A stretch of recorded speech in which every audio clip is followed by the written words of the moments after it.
So in our first video, I was able to give you some tips on how to combat one of the most pernicious symptoms of this condition, which is the overactive bladder. Being unable to hold your urine is one of the worst feelings you could have.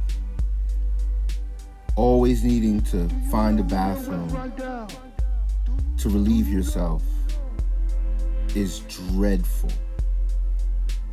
Sometimes you have to go so frequently it doesn't make sense.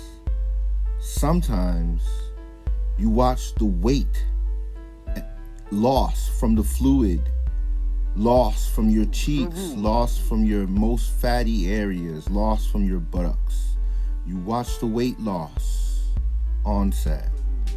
This is high blood sugar.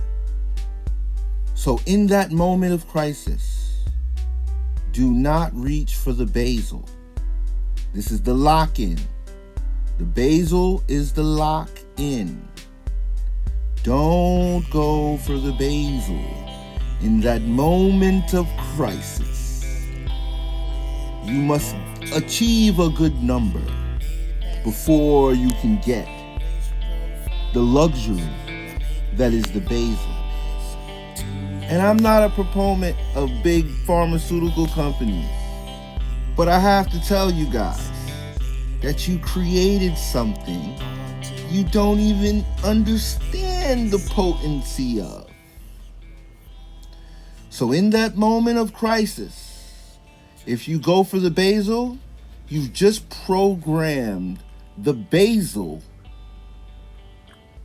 to recreate the conditions upon which it was released. That's why we lock in the good numbers. In order for type 1 to achieve good numbers, sometimes it requires some bolus. It requires some insulin. So make sure you lock in the good